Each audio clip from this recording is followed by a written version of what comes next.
Um, Sometimes people say things happen for a reason. And yesterday, when I was going through my mother's things, I came across this little card, and it had a prayer on it. And I was like, oh my goodness, it's in my mother's handwriting. And I wanted to read this. Just a little bit nervous. I'll calm down in a second. Let us bow our heads. O Great Spirit, we have been brought here today to share our knowledge, life experiences, so that we can help others. O Great Spirit, thank you for the food and to give us strength to nourish us, to help us keep our thoughts clear, to help give us guidance to our children who will be our future generation. I thought that was really nice. I was like, wow. Good morning. My name is Irene Ploughman. You told me not to lean on this. I don't want to knock it over. It's natural, yeah. I'm originally from Winnipeg, Manitoba. I've lived in Port au Soir now with my husband for the last 11 years. I'm a member of the Pine Creek First Nations in Manitoba. And I'm here today to talk to you about my mother, Dorothy Betts. She's a residential school survivor. Seeing that tomorrow is Remembrance Day, I also like to mention my dad, who is a World War II veteran and is also a survivor. And I'm glad I had both survivors. Otherwise, I don't think I would be here, right? So I'm glad they are both survivors. My mother, Dorothy, was born on the Pine Creek First Nations Reserve in Manitoba on June 29th. June the 26th, 1929. Sorry, I'm a little nervous. I'll relax in a minute. She's the daughter of Charles and Bernadette Nepinak and had an older brother named Joseph. She had an older sister. We call her Rose, and a younger brother, Thomas. Their name, Nepinak, means summer bear. My mother spent 15 years of her young life going to the Pine Creek Residential School in Camperville, Manitoba. Camperville is located right beside Pine Creek Reserve, so just so you know, a lot of children that went to Pine Creek Residential School lived farther away. They're from other reserves in the surrounding area. My mother's family was very close. According to a summary I was looking at on the residential school history by the Truth and Reconciliation Commission, we know thousands of students suffered physical, mental, and sexual abuse at residential schools. At Pine Creek Residential School, it was a Catholic. It was run by the priests, the Christian brothers, and the nuns. A strap, a wooden ruler, a horsewhip, or stick was used to discipline the children. Children prayed every day, before meals, church, class, before bedtime. All of their personal belongings when they went to the school were taken away from them. I remember my mom telling me about a little girl that her mother gave her a cute pair of moccasins for her first day of school and a knitted sweater that her aunt made her, and they took that away. You never get your personal possessions. You never get your personal possessions given back to you.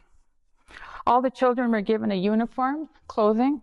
The children were given a number, and that was what they were called by. They were never called by their name. This number was put on the clothes, on the beds, on their desks. They lined up according to their number. Children were not allowed to speak their language. Anyone that was caught speaking the language was given either a strap or they would have their mouth washed out with lye soap. Children ran away from the school. Their punishment would be they would be stripped in front of the other children. Their heads would be shaved. They would be horsewhipped, and they would be forced to clean up the hair and blood off the floors. They were not allowed to speak unless spoken to. Children were punished for making mistakes, not making a bed correctly, school mistakes. My mom was hit with a ruler for not writing between the lines. For dropping food, a little girl dropped a tray of food when she went for a meal, and she was disciplined and sent without any food to eat. So there was a lot of abuse, and of course everybody has heard about all the abuse that has happened. The boys were separated from the girls, so there was the boys' dormitory, there was the girls' dormitory. The boys sat in the dining room in one area, the girls sat in another. They weren't allowed to speak to each other. My mother said it was very quiet in the school. The children were very quiet. They also had the yard where the kids would go out, like a recess, but it was still always separated. So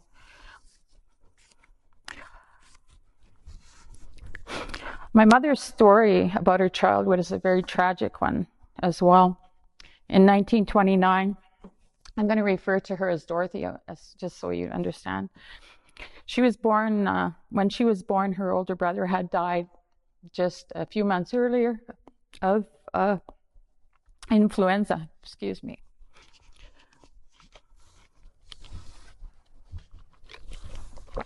When my mother was 3 years old, her mother, Bernadette, suffered a mental breakdown in their home. She tried to commit suicide. She sat on a wood stove and severely burning herself. And Dorothy's father, Charles, was called the doctor for help and said that his wife was not of her right mind. And the doctor recommended that Bernadette be taken away and placed in the Brandon Mental Hospital. And there she was committed, and she remained there until her death in 1941. She was 33 years old when she died. So the children were told that she died at the residential school when they were at school. Dorothy was put into the residential school at the time. She was 3 going on 4 with her sister Rose. Thomas was still a baby, and he stayed with his father and was cared for by his grandmother while his father worked. So that's just a little bit of history about my mother's family. In 1937, when there was tuberculosis going around, their father, Charles, died of tuberculosis. The children were taken to see their father. He advised them in his language, or their language, to always be kind, generous, to forgive, and to take care of each other, especially your little brother.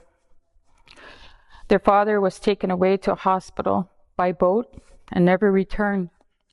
He died when he was 33. At the time, my Aunt Rose was 10 years old, my mother was 8, and Thomas was 5. Now the children have become orphans at the school. Their lives changed for the worse. It was hard for Rose and Dorothy to watch over Thomas because he was in the boys' dormitory. I think you understand the abuse all the children endured without me going into a lot of detail. At this point, I'd like to tell you 3 different stories of events that went on at the school. I'm going to start with Thomas's death. Thomas's death was very painful for my mother and her sister to talk about. What she told me was that the boys were in the yard playing, and Thomas was hit in the throat. He was brought into the boys' dormitory, and the injury was so severe that he could not eat or drink. No doctor or nurse was called to look after him. And there was a comment by one of the nuns that he's just an orphan. Later on, we found out that Thomas was actually hit in the throat by a priest. Thomas died on January 11th, 1944. Thomas was 11. We have never found his grave. Our reserve is going to be doing a dig, and I just got news that they're meeting on the 18th of this month, and they'll be talking about where they're going to be digging in and around where the residential school was in certain locations. I'm sorry, I'm still nervous here. My mother, I shared a lot of stories with my mom. I wanted to know what happened. Nobody in the family really talked about it. She never really talked about it. And I actually sat down with her and started talking about it and taking notes, wanting to write a book. And I wrote a lot of history on my mother and some of the things that happened with her in the residential school. Mom sat down one day and told me about a young Native woman from her community and how she died. How that young woman's death was treated. She said to me she was around 11 when this happened. She tried to understand and find the answers to how and why priests, brothers, and nuns who ran the Pine Creek Residential School and the Our Lady of Seven Sorrows Roman Catholic Church would have little or no regard for the feelings of Native children in their care, as well as the community as a whole. Why did the priests, brothers, nuns treat the poor Native children so badly and show no remorse? In the 1930s and 40s, life was different than it is today. It was a very hard life, and the children were expected to work hard and help their families. Many were disciplined with a strap or a beating for any wrongdoings. Families were expected to attend church every Sunday. The norm was that in those days, but for Native children growing up in the residential school, this was not normal. It was outright discrimination, humiliation, and outward abuse. One answer that I nor my mother had was why the priests and nuns at the school thought it was important to make a spectacle of a drowning death of a young Native woman. Why would people of God, priests, brothers, nuns, do such a thing? To this day, I have no answer for it. Mom remembers, Dorothy remembers, being in the middle of the day. All the children were in classrooms, and then suddenly the nuns told the children to get up and from their desks and line up. Of course, everybody was wondering what was going on and why are we lining up in the middle of the day? Silence, the nun told them. It was very quiet. No one knew except the priests, the brothers and nuns what was going on. The children were instructed to follow them to the church. When they got to the church door, they stopped us, and before they went into the church, they were told to walk past the altar. Again, each of us started walking up the stairs and into the church. Dorothy said her first impression was surprise as she could see a person lying at the altar and the priest standing at the pulpit. There at the altar lay the frozen body of a young Native woman. The priest said that this woman was walking on ice, fell through the ice, and drowned. She is dead. As the children walked by, we were told to look at the body. It was very scary to see, my mother recalls. Her body was frozen. Her clothes were wet and stuck to her body. Her arms were up. Her fingers were twisted. like she was in position like somebody who was trying to grab the ice. She said she was horrified when she saw her face. It showed a woman's eyes wide open with fear and the look of terror on her face. Her hair was wet and dripping on the floor. Her mouth was wide open as if she was trying to gasp for the last bit of air before she drowned. As we all marched staring at her, the priest said that let this be a lesson to you not to walk on frozen ice because you could fall and drown. Her face haunted and traumatized many of the children. Some of the children didn't want to look at her, but were forced to look by the nuns that stood and watched us. According to my mom, she recognized the woman as a young Native mother from the community. What was so hard was that 3 of the dead woman's own children were in the school and had to march by and see their mother like this. They were not told ahead of time that their mother died. The priest and the nuns showed no remorse or care when they used this woman as a spectacle, as an example of what happens when you drown. They showed no respect for the dead woman or her poor young children. Mom said she and many of the children at the school had nightmares about the poor woman's death. Her face was something that my mother couldn't get out of her mind for weeks after seeing her body in the church. Mom could remember staring out the window at the ice on the lake and wondering what it would be like to fall through. As she pictured in her mind, she imagined the young woman falling in and struggling to save herself. She told me, she says, I felt sick to my stomach. I had a lump in my throat, and I quietly cried for her. It was so heart-wrenching. Why did they not thaw out her body, put her in a coffin? I don't understand how they could do this and parade young children in front of her, especially her own. Her own children's last memory of their mother is going to be this one. It is so terrible, so horrifying, so inhumane. This death is the way this woman and her children were treated.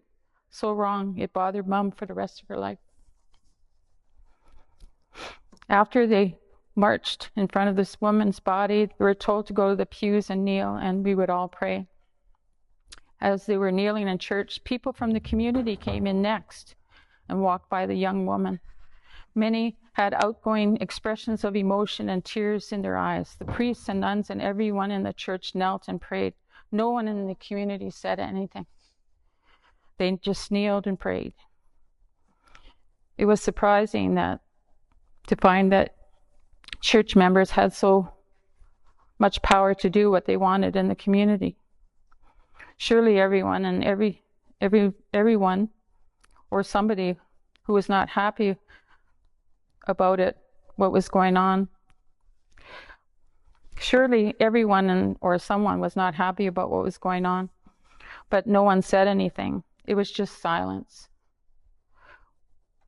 When they were done with the children, we were ushered back to school, had to go back to class, including her own children.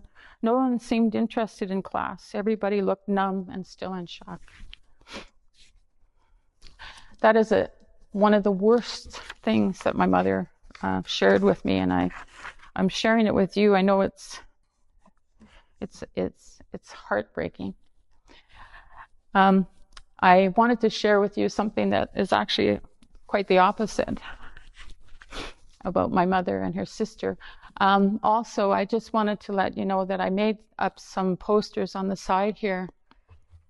That is the Pine Creek Residential School. The beds are there and the dining room, and you can see, where the children stayed. I put labels on it. When my mother passed away in 2007, my dad asked me to get her social insurance card out of her purse.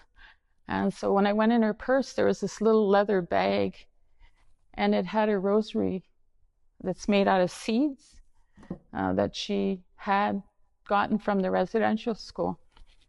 She kept it with her.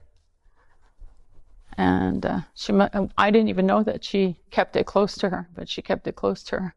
So I got a picture of that. And also I have a picture. We only received, we have a picture of her mom and dad, and we have one picture.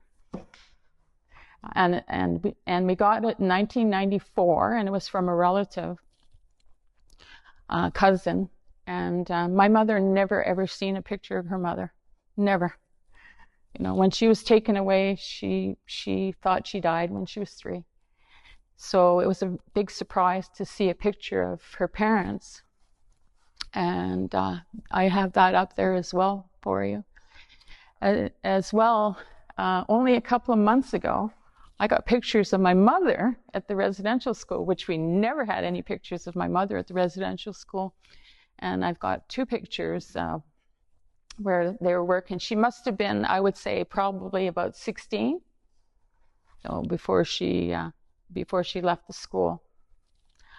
And there's an older picture of her with Chief Dan George. I don't know if anybody here knows who Chief Dan George is, but Chief Dan George was an actor and a poet and a well-known Native man. And there's also a picture of my mother. One of the positive things that came out of everything is that she spent her life working in the criminal justice system, working to help Native people. She was one of the first Native court communicators. She created herself, and she was one of the first Native women to be on the National Parole Board. She was appointed to the National Parole Board. She also attended a conference on criminology at Geneva Convention in Switzerland. And when she went to the convention, I don't know if you know anything about Geneva, Switzerland, when they have their big conventions, and they got all the different people from all over the world. They were sitting with Canada, their Canada delegates, and then you see the whole room going around, and there's interpreters beside them with little earphones, and there's all the different countries and everything else. And my mother almost created a riot there. They were asked to introduce themselves in their native language. So when my mother introduced herself, she's Soto. So she introduced herself in Soto, and all the interpreters were banging their earphones on the table, like, somebody's got to interpret what this woman is saying, you know, and everybody was like, it was almost like a riot. My mother, she laughed and she said, well, we were told, now she said this in English, we were told to introduce ourselves in our own language. And Soto is my first language before I learned English. So she almost caused a near riot in Geneva, Switzerland when she was there. So. A little story here I talk about with my aunt Rose and my mother. Rose and Dorothy were very close. Anytime we could be together, they would be working in the laundry, cooking in the kitchen.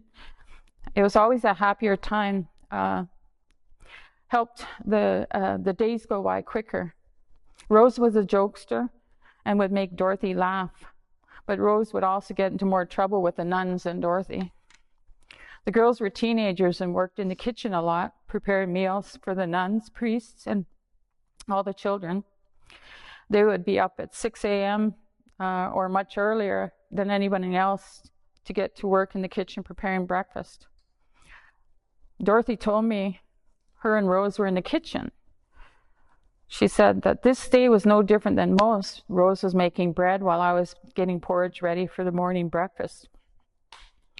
As Rose was kneading the bread to put in the bread pans and let rise, I went over to help her while the porridge was cooking. she proceeded to throw flour at me and laughed. "Don't," I told her. "You're going to get us into trouble." Rose threw the dough up in the air that she was kneading. "No one else is here," she said, as she threw the dough higher and caught it. "You better get this work done," my mom said, "before we get into trouble," as Dorothy went back to check on her porridge. Rose threw the dough up in the air, and when she was throwing it, it stuck onto the ceiling, and they both started laughing. Just as they were laughing, the nun walked in. "What are you girls doing?" she said, as she walked right over to where the dough was. She was right underneath where the dough was, stuck to the ceiling. She didn't notice it. As she moved to talk to me, she was standing right under it. "Why are you full of flour?" she said to me. This is my mother, of course. I brushed the flour off my apron and looked up quickly without her noticing. The dough was coming loose. You could see it kind of slowly coming down. Oh my God. I went off in my head. I was thinking it's going to land on the nun's head. I quickly looked at Rose, and she was standing there looking at the dough. As the nun was talking to me, I couldn't help but look at her and glance up. As the dough fell, Rose grabbed it before it landed on the nun's head. The nun turned around and looked at Rose and said, "What are you doing?" "Just kneading dough." "Well, clean up the flour and get back to work." And as she walked out of the room, I slapped Rose in the arm. "You see, you almost got us into trouble." Rose was laughing. I started to giggle. "That was close." "That was too close," my mother said.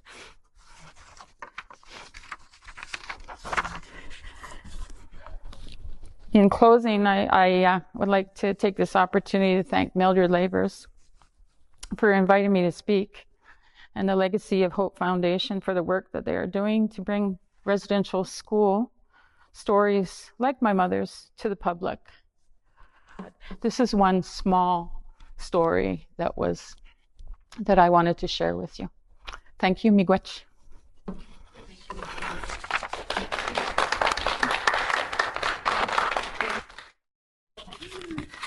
Okay, my name is Frank Noseworthy, and I'm 76 years old, and there's a reason I'm telling you that. I wasn't able to use my name for almost 50 years, and I'll let you know what the reason later on was for that. When they captured us, we were living on a farm.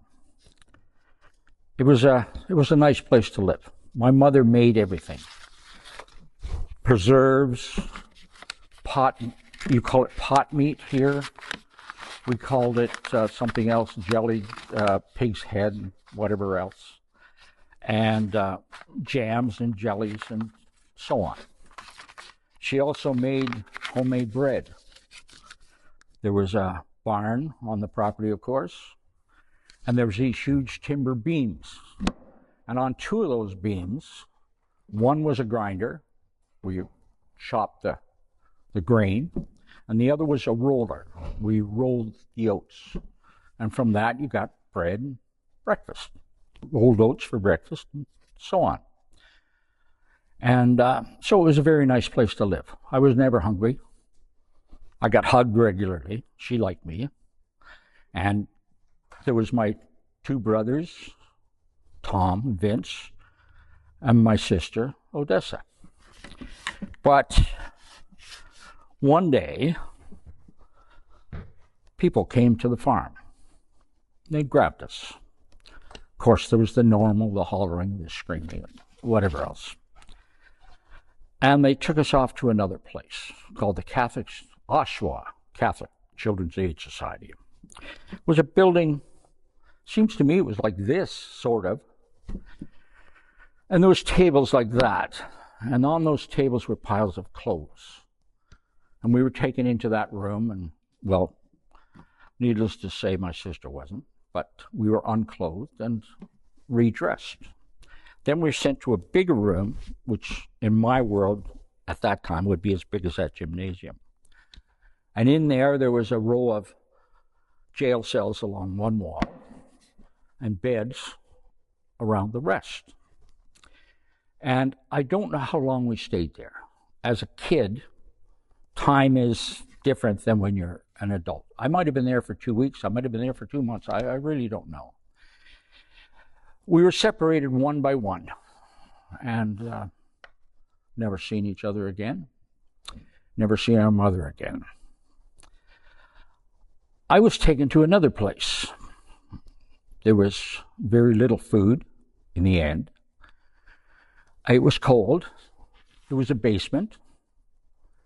There was bunk beds, steel Army surplus bunk beds. For mattresses, there was layers of cardboard. That was your mattress. And you had a blanket.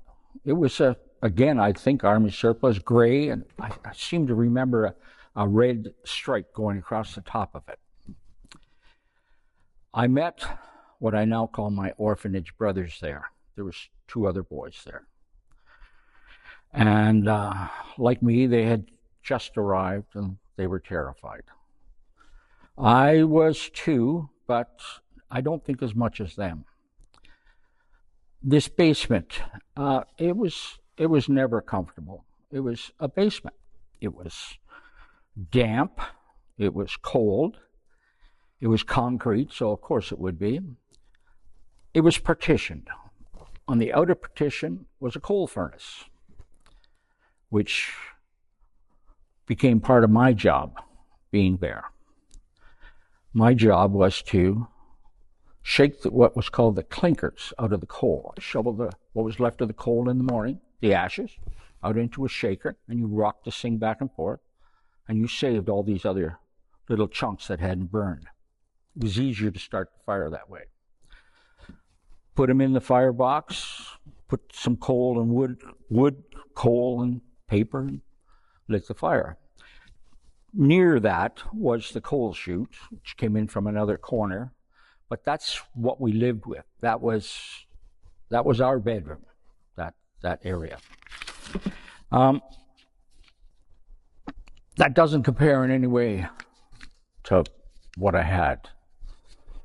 That was their idea of rescuing me, supposedly.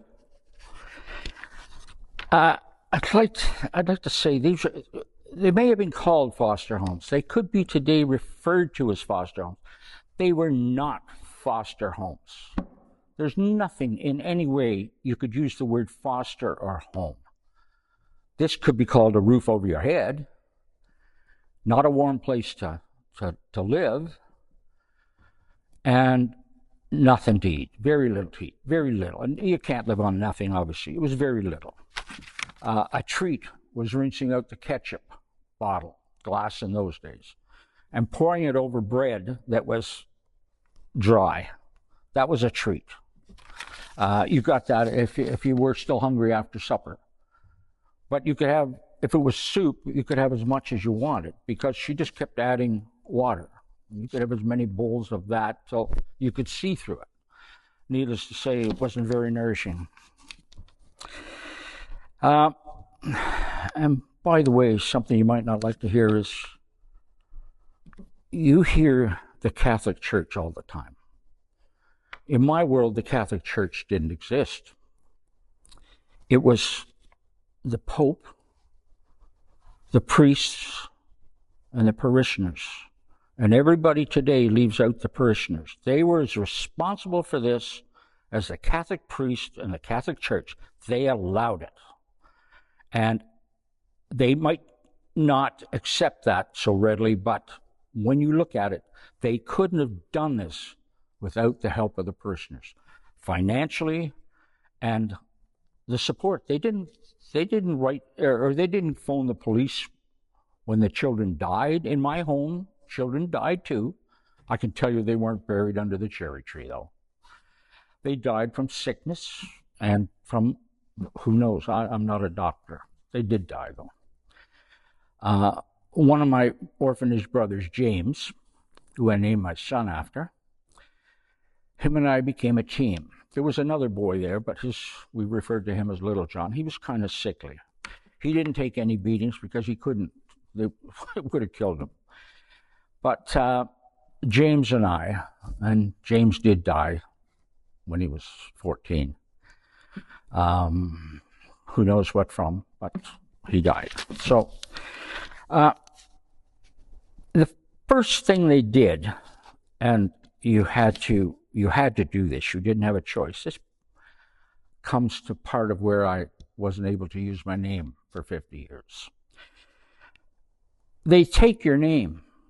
You're not allowed to use your name. I was not allowed to use Noseworthy under no circumstances. And every once in a while, because I was 6 years old at the time, or 5.5, I knew my name.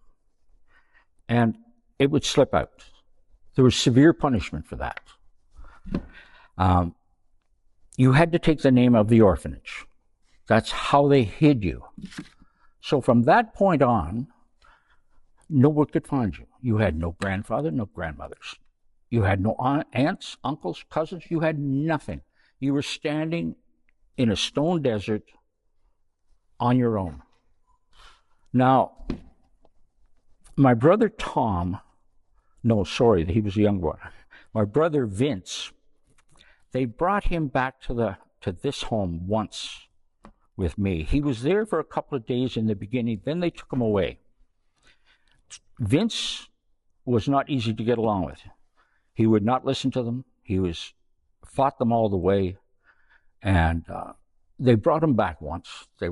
In the end, the hope was that I could calm him down, which wasn't possible. He had a rougher life than I did. He wound up in reform schools and all the rest of it, as I was to learn later.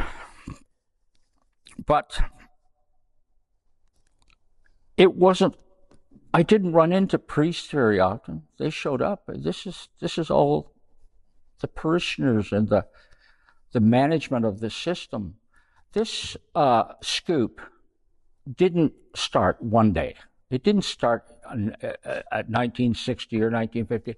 It was a gradual thing, as I found out. It was a test. I was a test, and other people like me were a test. How far could they go? What could they get away with? We were income properties.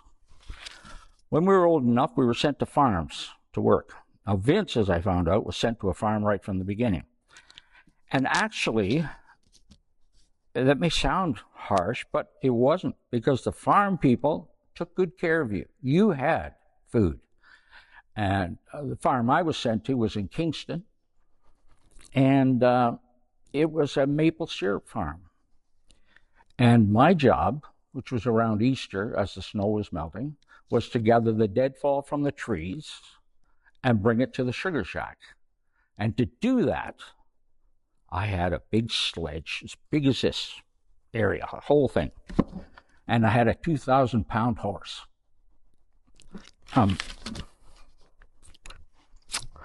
They were the good times.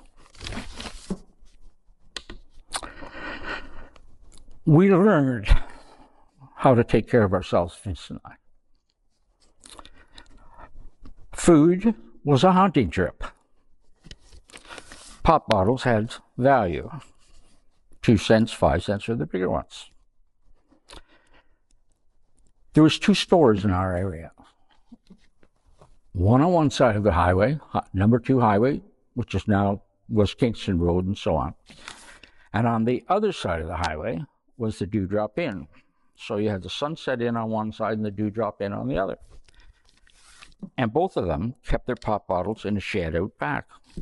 So there was no problem gathering pop bottles. Bring them around to the front, get your 2 cents, buy your chocolate bar, steal a chocolate bar, whatever was necessary. I was fairly lucky in one way. I seemed to be able to find food when the other boys couldn't.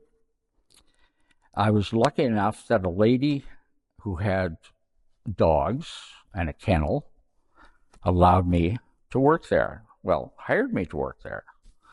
She fed me. In my world, that's good. That's money.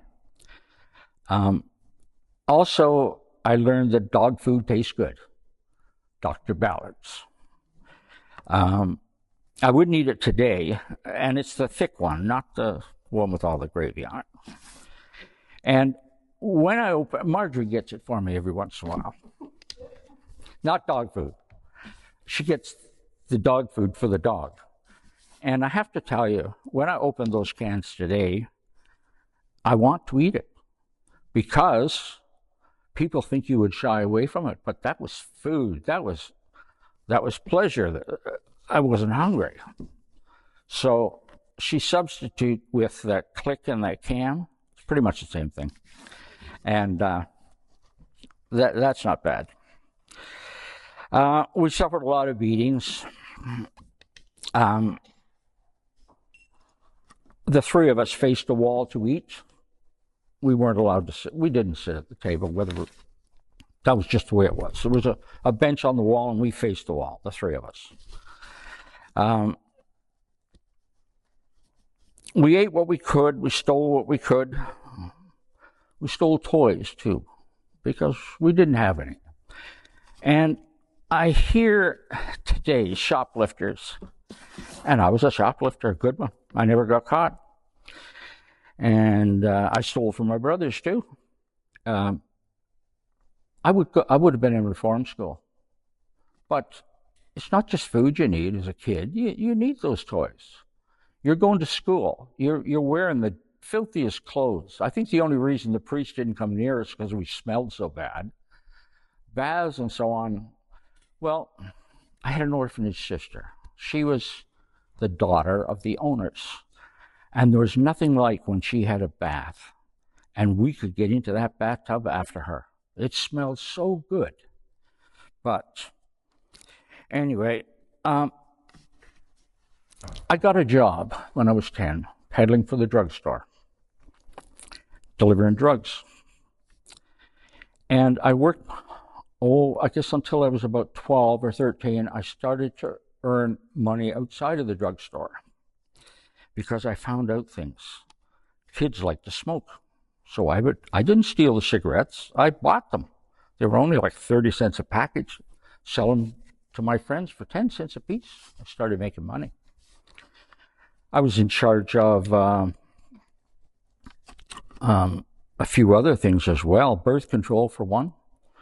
The guys in those days were like smoking and talking about girls. And can you get me some condoms? And yeah, sure. But I didn't have to steal them. I bought them. 3 for $1. Sold them for $1 a piece. Profit. And there was always a lineup in school on a Thursday or Friday in high school, and Mr. Gowder, the gym teacher, would say, who's that in the front there? I'll bet you that's Frank. And sure as hell, the line would scatter. But I knew who was doing it and who wasn't. So in my late 20s, by then, early 20s, I'd gotten married, had our first boy, James. And I decided to find my mother. I didn't know I could. It just fell on me one day that I might try to find her. So I went to the Catholic Children's Aid Society, and I was talking to the lady, and she says to me, oh, she died. 36 years old, she died. So that was a big hit. Short time later, I was doing well in business. I'd taken my trade as a machinist at General Motors, and I'd gone into construction in the beginning, then switched over to the trades. And anyway, I switched back to construction, and I did really well. And I had money to spare, so I searched out my brothers and sisters. I found some of them, but that didn't work. Dr. Phil couldn't have put that group together. And what I did was realize that was the end of it. I had no family. I was not going to have a family. That all fell apart in a matter of 2 months, 6 weeks. There was just there was nothing there. We'd all grown up separately. We weren't kids anymore. We had our lives and so on. But just after my daughter was born, in my 30s, my orphanage sister, who was living in the States, whose husband's name happens to be Frank.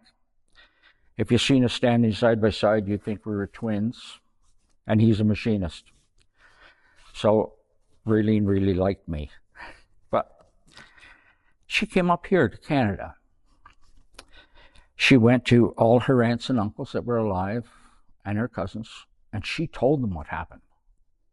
So she vindicated me. All the stories that you hear about him and what he had to do were true. And then she came. She phoned me one night, and she told me she was here. She asked if she could see me.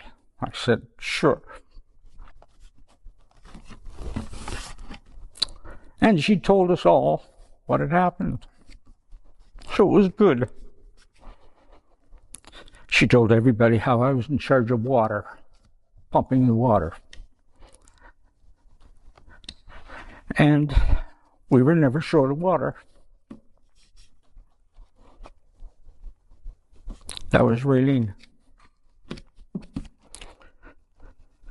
So that was the end of it till I met somebody one time, 30 years ago, and she was from here. And I said, would you like to go home to Newfoundland? This was in the spring, one year. I had no jobs lined up. She said, sure. So I came here for a visit. I'm from Nova Scotia. I was born on the reserve at New Glasgow. But my father's from here, my mother's from there. And when I came here, we were driving up the northern peninsula, up towards Green Island Cove and that. And I seen a garage with the name Noseworthy on it. And I couldn't believe it. Back there, that name is totally uncommon, probably even today. But I seen it.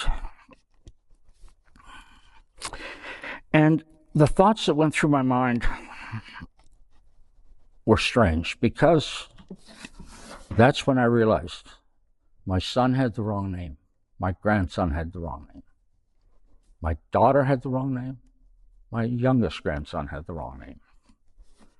They were all the name of the orphanage. I did explain it all to them. They knew about me before the name change. Just prior to that, a friend of mine, we were into computers. We actually were part of the internet, the very first. We were in it in the mid-'80s. And she was with a large pharmaceutical company and access to all kinds of information. And one day for my birthday, she had hunted up my birth certificate with my name on it. She gave it to me for my birthday. So I had that 10 years before I ever came here. And this was one of the strangest things, seeing my name on a sign. Just a short story. There was two young girls that came to the orphanage. They weren't there long, Eleanor and Isabel. And she was about a year older than me. The youngest one was about 7 or 8. And the old man of the orphanage, he was very abusive. Now, they were only there for a few weeks when he tried it with the young girl. He locked her in the basement, and that's a dark hole. And she screamed and screamed, and that was his pleasure. But Eleanor had refused to take the name of the orphanage. When she signed up at school, she'd get up in class and she told him her name. Eleanor Leach, that's my name. And she would not give the name that the orphanage had. Well, Eleanor and her brother had kept contact. She notified her brother what the old fellow was doing to her, Isabel. And one night, I'm guessing 8 o'clock, it was dark, the mother and the boyfriend of the mother showed up. And the old man, I watched him, ran into the bathroom, slammed the door. And those two people picked up their daughters and left. Never seen them again. The old man was such a coward. He wouldn't face them. And that's why names were so important and why I couldn't use it. But when I seen my name on that sign, I came home a second time after that. I was a project manager with a large industrial or commercial company, and I tried to sell Port-au-Choix, a large complex, 180,000 square foot building and a company. But at that time, they were doing so well with the shrimp, we couldn't even get a meeting. So I bet they wish they'd listened to me that day. But when I came home that time, I knew I couldn't leave again. I wouldn't leave again. In searching out things, I discovered my father was born out on St. John's Island. And things like that. So I decided to move here. And I started a new life. But this time, when I moved here, I had my birth certificate. I said, that's it. Getting rid of that orphanage name. I can now do it. I could have always done it. When you're 16, you're out of the system back then. So when I turned 16, I was gone, but I still used that orphanage name.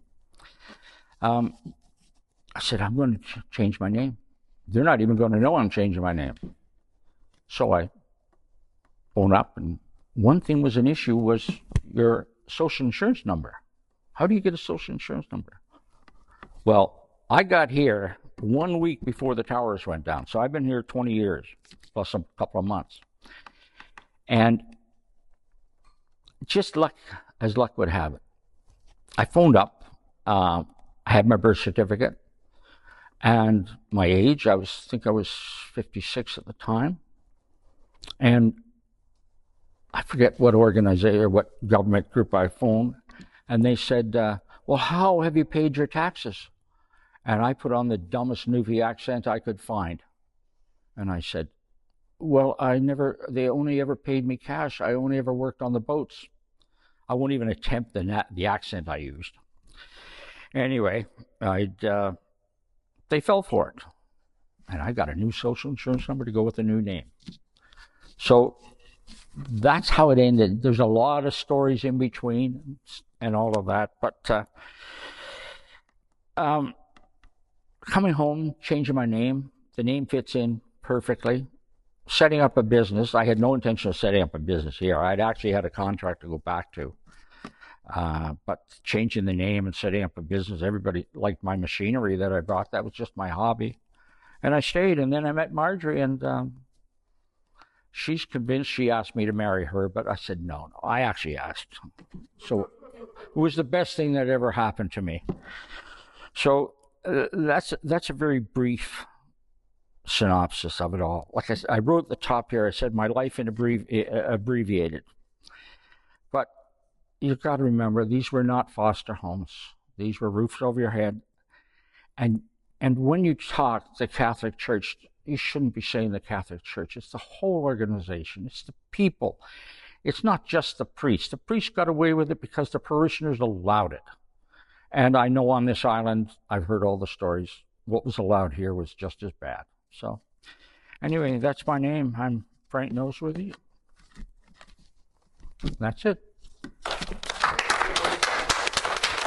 Thank you.